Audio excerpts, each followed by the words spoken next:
Hello, everyone. Welcome to Ruminate This with Agrarian Solutions. Join us as we explore ruminant nutrition and the impact of mycotoxins.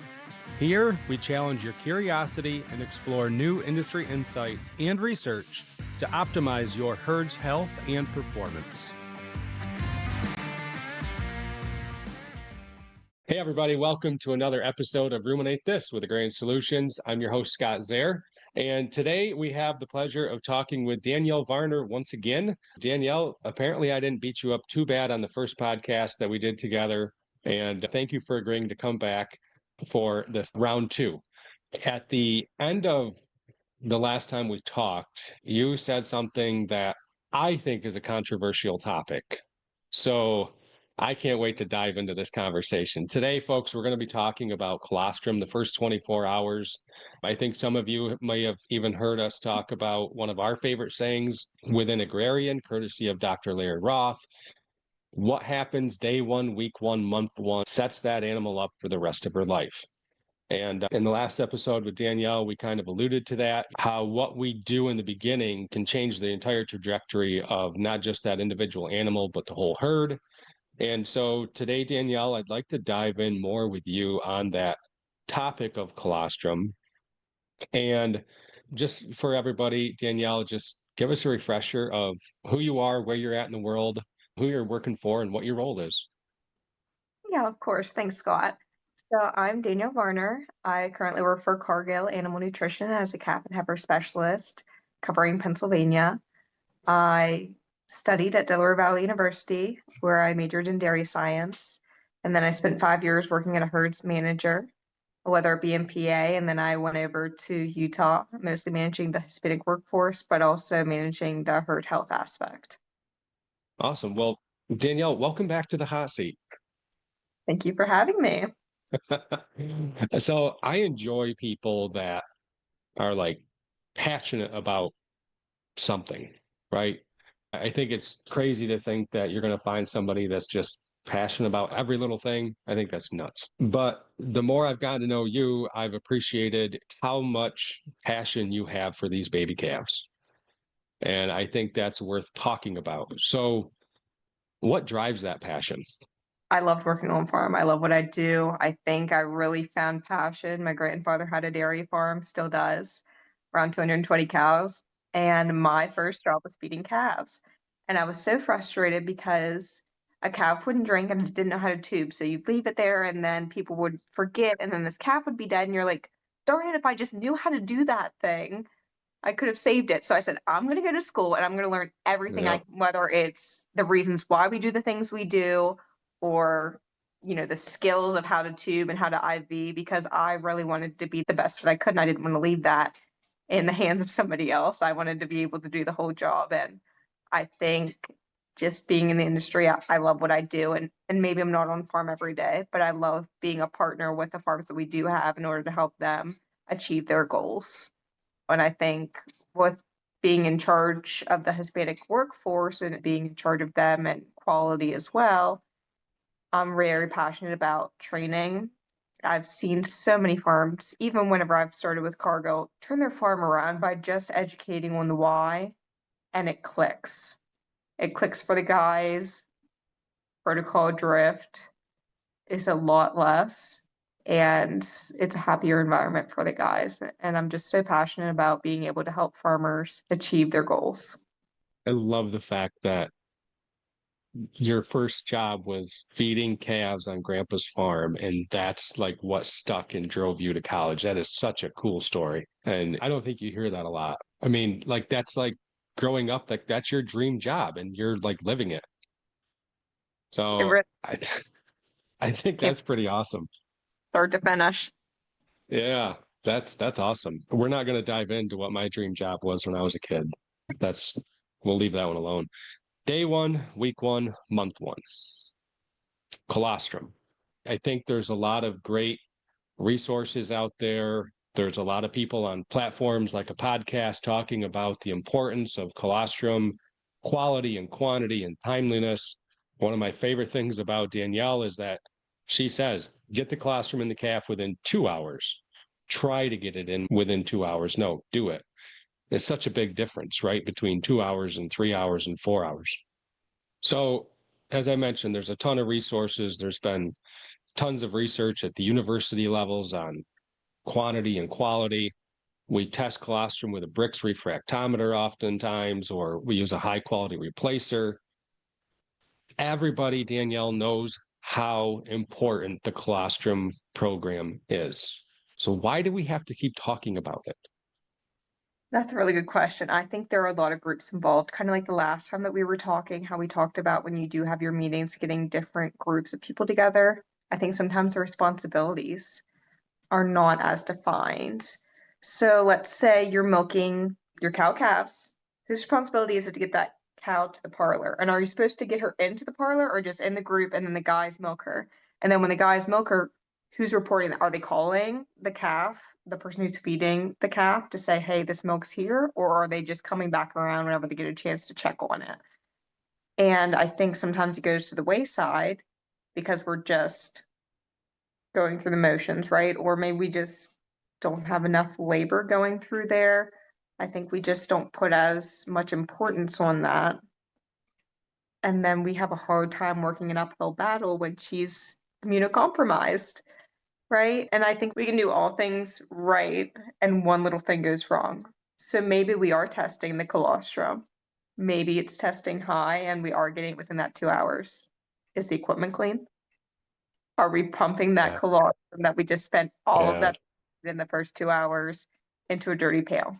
And there have been a couple of times that, yes, that's the first thing I check. I'm not saying you need to have more labor or buy a new machine by any means. Let's just go check and just see if it's getting cleaned. Because another thing is, whose responsibility is it to clean it? Is it the milkers because they milk the cow? Or is it your calf personnel because they're the ones feeding the calf? So I think just making sure that everyone understands how important that is and that communication's there. And I think if you can really link together your maternity crew, your calf crew, and your parlor personnel, if you're putting that cow through the parlor, understanding how important it is and helping each other out, right? Maybe the calf guy has a lot of calves coming in and he's like, hey, I don't have time to push these fresh cows in, but it's really important they get in there first. So if you could somehow get them in there as fast as you can and give me a ring when you got the cow milked, I'll come down. And vice versa. Sometimes the guys in the parlor don't have much time. You only have one calf. Go help them out. Go push that cow in that you need the colostrum from. I think just having that team dynamic that because there's always going to be part of the system that's overwhelmed and another part that it's an easier day for me. And just kind of facilitating that and each department helping each other out when they need it is crucial for accomplishing your goal. So the teamwork side, as you were describing that, I think that could even become a real, Danielle, because I'm not sure if we always take a step back.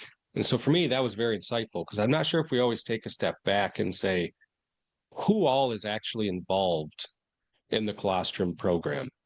And I think you did a great job of explaining that out and just reminding people that there's a lot of different steps that need to be executed to achieve successful passive transfer, right? It's really good take on that.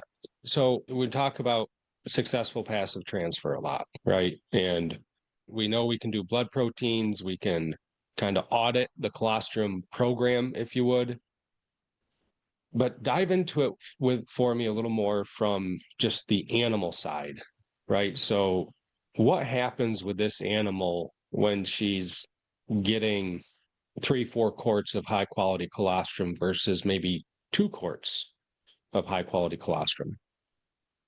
Yeah, so really the IgGs are crucial, right? Their immunity that they have.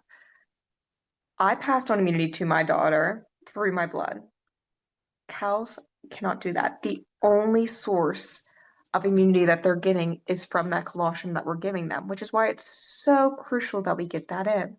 Within the first 12 hours, her ability to absorb antibodies is 50%.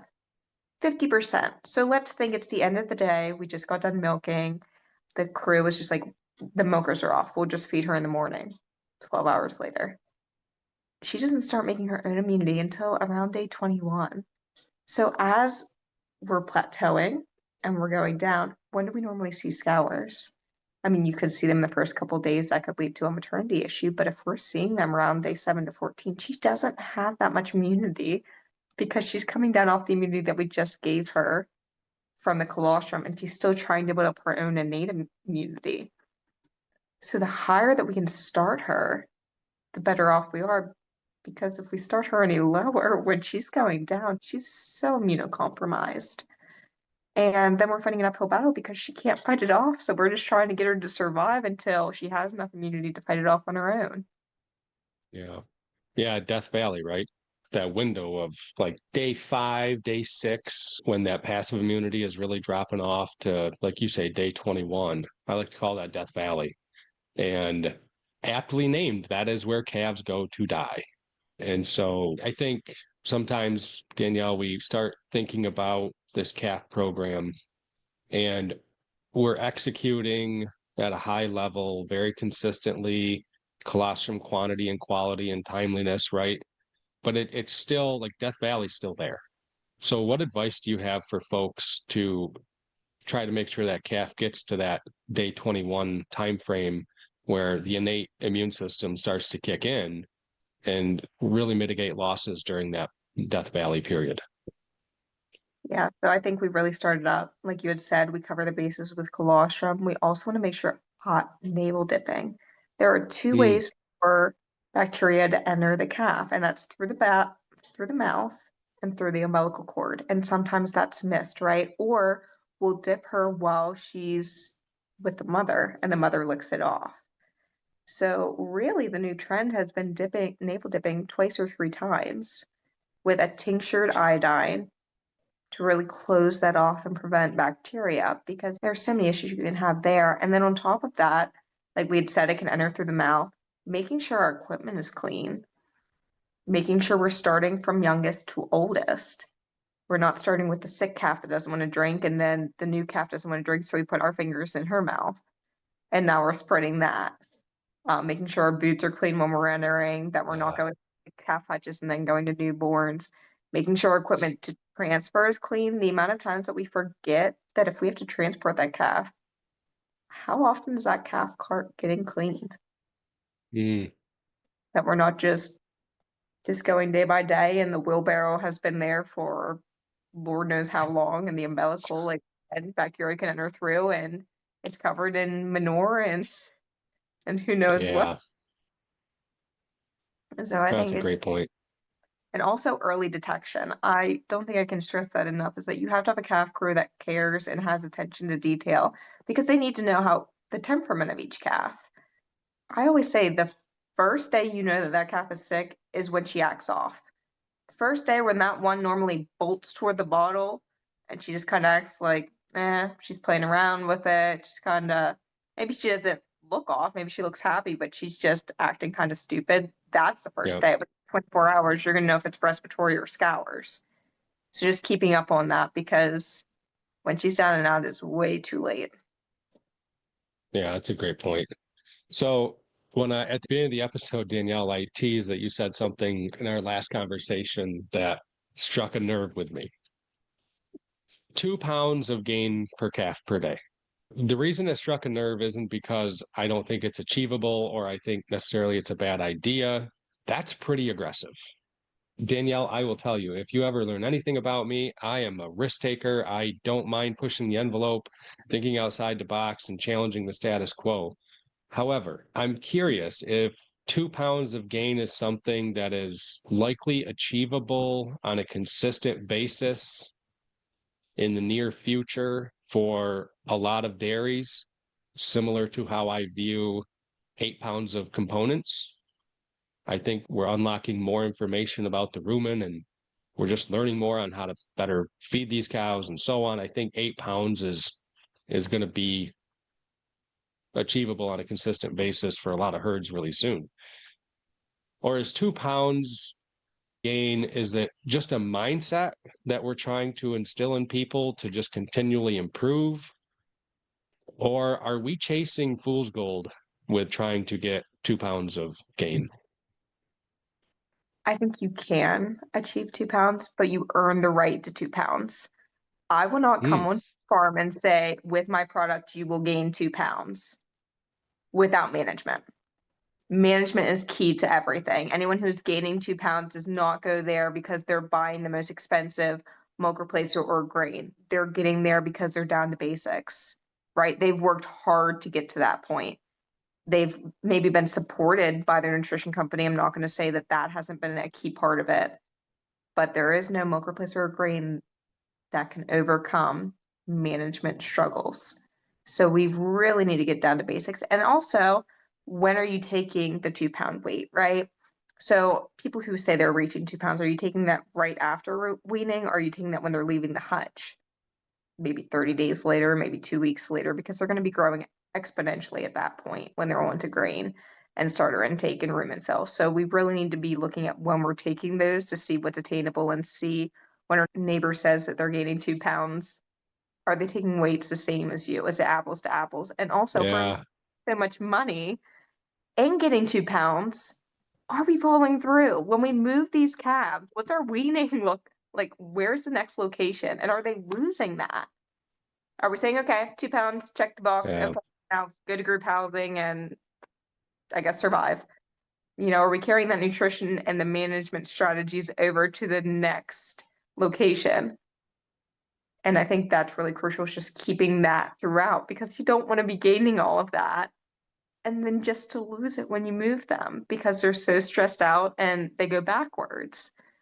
And so I think that's the key. Right now, I think your goals for 2025, what should they be? I think healthy calves, right? Because if we're just feeding them maybe a 26-20 or whatever we think, 26-24, there's a lot of different high protein, high fat options out there that we can be investing our money in. But if they're losing that gain from scours and respiratory events, can we really attain what those products were made for? Those products were made for, yes, these kind of gains under correct management conditions. So before you go out and buy the most priciest food option for your calves, I say you take a step back and does our management support that, support those goals? Because if not, you're not going to get the most bang for your buck out of these expensive products. I love that. I love the way you describe that. You earn the right to 2 pounds of gain per day. And, just to follow up on something you said, great. We check the box. We hit 2 pounds. Are we dumping them into great grandfather's renovated hip roof tie stall barn that is a quasi freestall now? What do those animals look like when they're 120 days old? And that's one of the things that I like to look at when I'm on a dairy is there's so much opportunity lost. I think you can have the best calf program. You can execute the fundamentals on a consistent basis. Recently, I interviewed Dr. Billy Brown from Kansas State, and it's like, I asked him the question, why is this weaned animal dumped into the proverbial black box and we forget about her until we want to breed her? And you talked about in our last episode, right? Mature body weight of 1,400 pounds. We should be breeding her at 770 pounds, I think was the number you used. So we got her off to a great start. We did all the things right in the first 60 days. We got her weaned. I like to ask the question, so what? What now? Are you really going to be able to breed that heifer at 770 pounds if we don't have the correct strategies and management in place after she is weaned? I mean, you could breed her at 770 pounds at a year and a half old, but I don't think that's what we're aiming for, right? Exactly. And I think that's really crucial to talk about it because we have these barns and we want to use them, right? And then we say, okay, well, these ones can withstand more stress than obviously our wet calves. So we put them in there, take them through the system, and then we say, well, they lose weight in this barn, but then they gain it back in the next one. And it's why would we invest so much money in those first 60 days if we're just going to lose that weight and then say it's okay because they gain it later? And those calves that we move through, the amount of stressful points that we put a calf under after those 60 days, normally in a week's worth of time, is insane. And then we expect that they'll do fine in the next environment. right? So there's some that are vaccinating at this time. We do weaning. It takes them a week to adjust to any new change. And then we put a new water source in a different location. We put them with herd mates. The feed might be different. The feed's in a different location. Maybe they have to put their head through headlocks. And now there are some locations that they have to step down over a curb. So they're already afraid of that. And they're maybe dehorning happens at this time. So many different things that we lump together for convenience, right? Because Yeah. we have that, might as well get it all done, get it over with, plop her in, and there we go. And sometimes that can definitely lead to issues, and that's when we see a lot of respiratory in there. And then we give them treatment and they're all fine. And maybe we're group treating them, and that's just become a norm. And I think sometimes day to day, if we do the same thing day in and day out, we become blind to some things. And that's one thing, is just group treating or crumbles or what have you. And we say this is a norm, this is every herd, and it's not. It's If we can not. take some of those stressors out to really help them, why wouldn't we whenever at the back end? Maybe it's less time, but it's costly to treat. And then you have to keep monitoring them to make sure they don't need retreated. And a lot of those facilities, you have good ways to restrain them. Can one person do it? Normally the answer is no, and you need two people. How easy is it for your calf person, your heifer person to grab one or two people to help restrain them? And will they do it if it's not dire? That's a great point. You mentioned, we do things like this for convenience. Reminded me of a quote. Danielle, I'm not the smartest guy in the world, and I think the smarts that I have are by proxy. One of the greatest quotes I think I've ever heard was from one of my mentors. And it was talking about the repro program, but it's applicable. Every time we opt for convenience, we sacrifice success. And boy, when you like sit back and think about that, it hits right on the head when it comes to colostrum, right? It's convenient to do it this way, but it's maybe not the most successful way to do it, right? And I think that's where folks like you come in as such a great resource for dairies to kind of make them step back and, ask the big question, like, what is your goal? Are you really happy with 1.6 pounds of gain? And it reminds me of a question. What do you do when you walk onto a dairy that says, hey, my calves are doing great. We do weights at weaning consistently, and, we're seeing 1.5, 1.6 pounds a gain. How do you handle that situation? How do you challenge them to do better if they're happy where they're at, even though there's probably more on the table for them? At the end of the day, you got to meet someone where they're at. And it's hard on my end. I always want farms to do the best, but that's, I think, where you have to leave it, is I can see this and I can show you the facts and the research because I want the best for your animals and I think you can do better.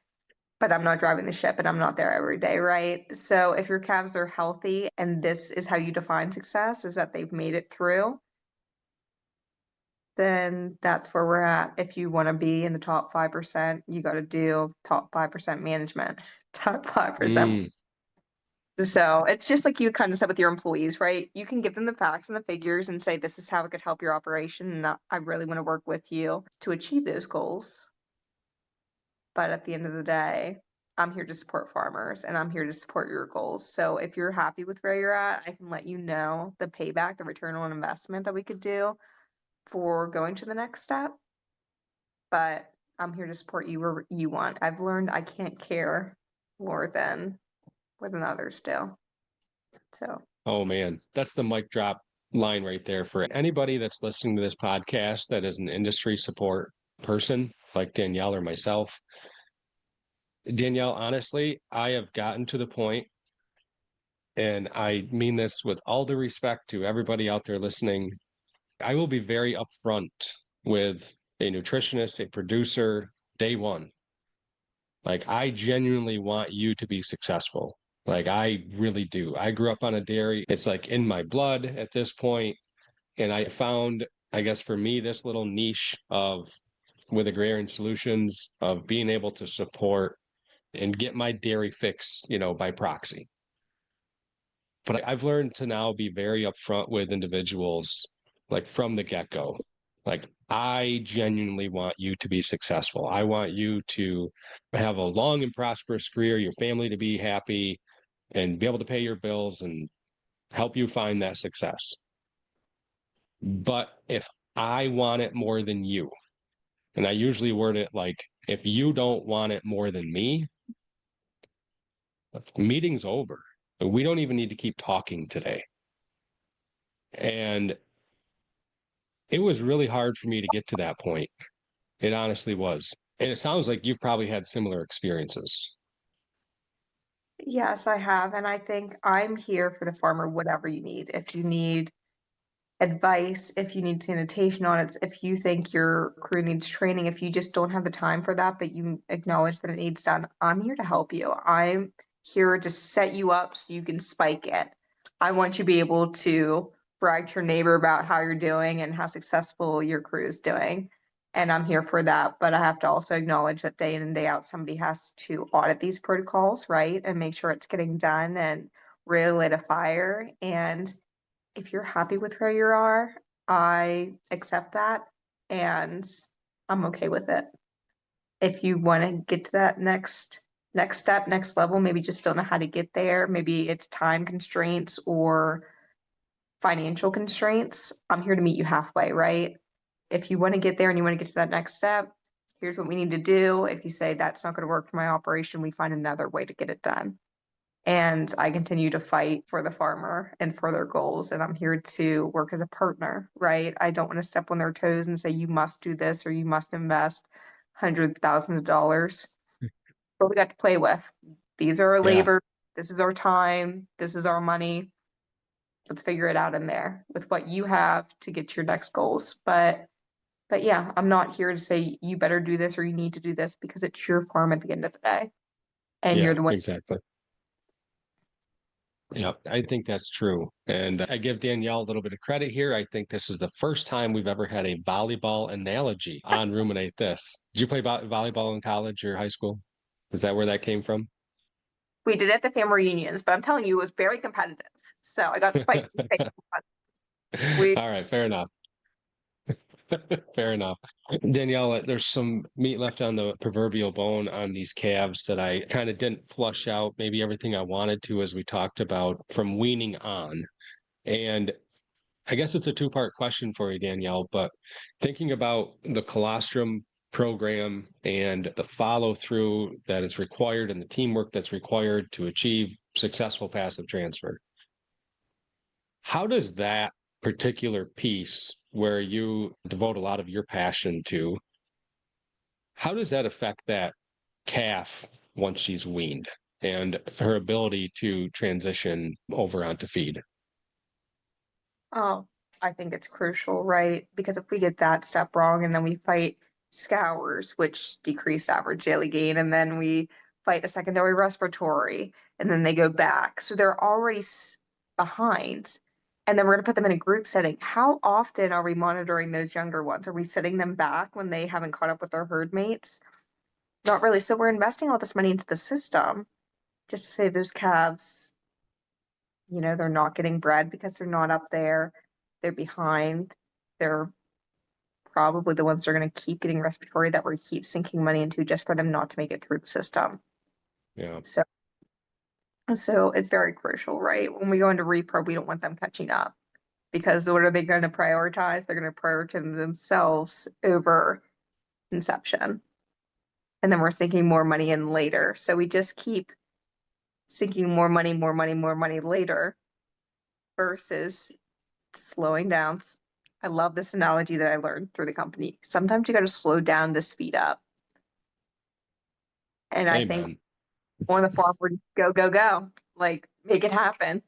We have 24 hours in the day and we can't make more of them. And we say, okay, like we can't do this right now. We got to push it back. We got to push back cleaning pens. We got to push back feeding this calf. We got to push back until the next day fixing things, right? And then we get to this point where we spend more time later than if we would have just taken the time at the beginning to do it right. Yeah, and I don't even think that's an anecdotal comment, right? By any means. You mentioned it the last time we visited on Ruminate This, the importance of having a patient calf person, right? And not just temperament either, right? It's just patience in the sense of taking a breath, execute, quality over quantity, the whole 9 yards. But then again, Danielle, we don't have to worry too much, right? Because we'll just make it up when she's a first calf heifer, right? We'll just finish growing her as a 2-year-old instead of as a yearling. We'll finish growing her on her third lactation, right? I mean, isn't that how it works? That's expensive and slow process. Would you rather feed her on a less expensive ration where she's going to grow a lot faster in those teenage years, or would you rather her using expensive feed and using that to grow versus using that to produce and start paying back her bills? Yeah, I'm glad you picked up on my hyperbole and sarcasm there. I think this conversation's a good one to just kind of remind people too, right? It's we have to do all of the steps. And I think in general, we all know that. But I'm going to go back to what you said earlier in this conversation about the amount of people and the amount of steps it takes to get high quality colostrum into a calf within 2 hours. And Danielle, could you take that same concept and just kind of extrapolate out for us, like the people in the steps, like weaning, and then moving on to that next level as you think through that? Yeah. I mean, it depends on personnel as well. Who's transporting these animals, and are we communicating the calves that maybe had a rough ending, right? We had some pneumonia in this calf and we just got done treating her. Has that really been relayed? So do we know, has this calf that's starting to experience some issues with pneumonia, was she already treated? Does she need treated and she's starting? Is she behind? Going through what kind of operation? Are we separating the calves and moving them forward in the barn in height? Are we doing it by age? If we have ones that are behind, are we keeping them back? And then with that, is there anyone there to, especially that first week, to help the calves to navigate where the water is, where the grain is? I think we normally do a good job at giving fresh water in the hutches or to our wet calves. And water intake is so crucial, having fresh water to drive intakes. And we're already putting so much stress on the system. How often do we get out there to those barns to clean out the water troughs? I don't think as often as we should, right? And It, oh man, one of the greatest things that I've seen recently, and I love the way you put that, right? How often are we going out there to just show those calves where everything is?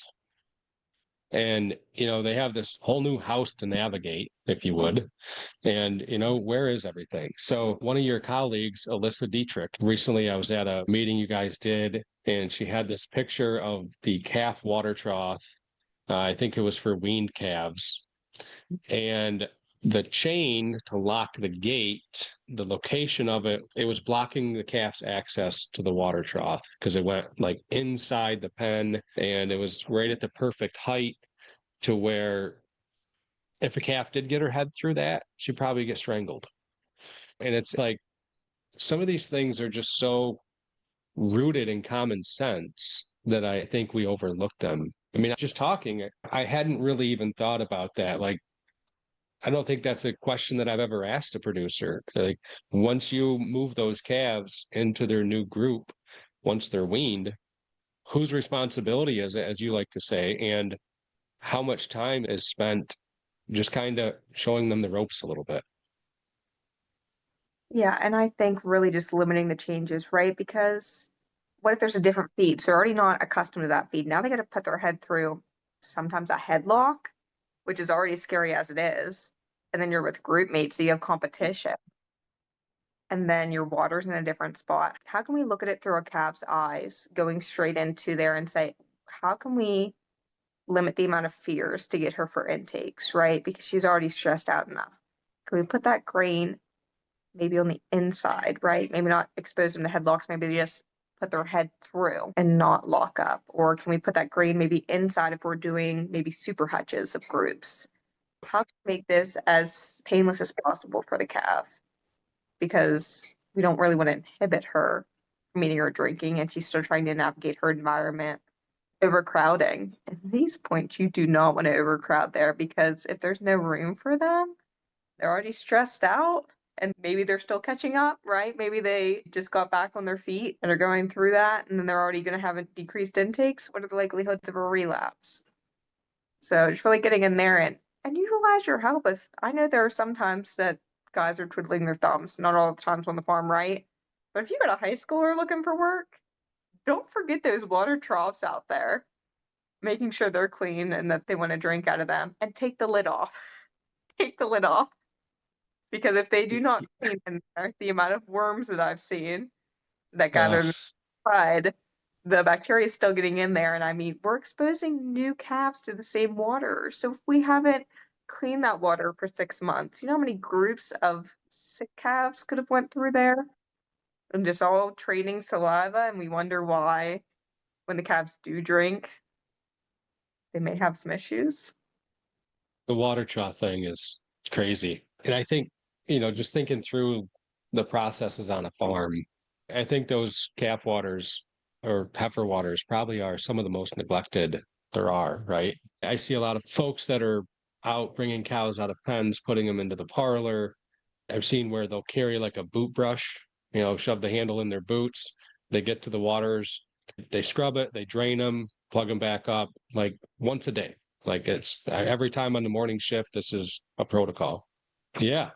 The heifer water is like just going through the Rolodex of pictures in my mind. I've seen a lot of neglected heifer waters.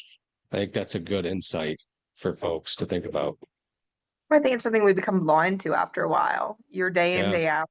You see the calves every day, which is why it's so important to have a partner with other outside companies, your veterinarian coming in, or your current nutrition company coming in, your calf and heifer specialist. We're not here just to sell you feed. We're here to help you out. And we may be there, depends on your farm. We might be there monthly, we may be there quarterly, depending on what your needs are. But we give a fresh perspective because we don't see it every day. So we aren't as inclined to become blind to some of the things that you may find that may take 5 minutes, an hour out of the week, that could really be the difference between just surviving and thriving and getting to that next goal you have. Not every recommendation that we have is going to have a price tag on it. Sometimes it's just going to have the time on it. I think that's a great reminder to people that industry professionals that are out there like yourself trying to make a difference, you're doing it because you're trying to make a difference, right? And I think sometimes people forget about that. Danielle, I really appreciate you taking time out of your day once again today to join us on Ruminate This. I have just kind of one final question for you. And if you had just 60 seconds to state your case to a dairyman why to do a better job with these calves, what does that message sound like from Danielle? The calves are our future. We are not in the days where we sell heifer calves for 20 bucks at the auction anymore. These are $500 calves. So how many calves do we need to lose before we realize we have a problem? We could have invested that money into things to prevent that. How long do we have to take that we're spewing out money before we invest that money that we lost into what we needed in the first place? And you have partners. Use your nutrition company. I come with the feed. Utilize me. I'm here to help you. And be open and honest with us, right? If there's something that's not getting done, tell us, because we can't help you until we know all the facts. And yeah, reach out if you feel like you don't know what to do next, or you're trying to figure out how to implement what you know you need to do, but you don't know how to do it. We're here. We go to so many different farms in a year that have done innovative things that don't cost an arm and a leg. We're here to share that experience too. And we're here for your goals. So, yeah, talk to us, partner with us, tell us what you need, and we'll try to make it happen. So, yeah, feel free to reach out. Don't be hesitant, because we're here and we understand. It's hard to get everything done in 24 hours. So we're here to make it the least painful process, right?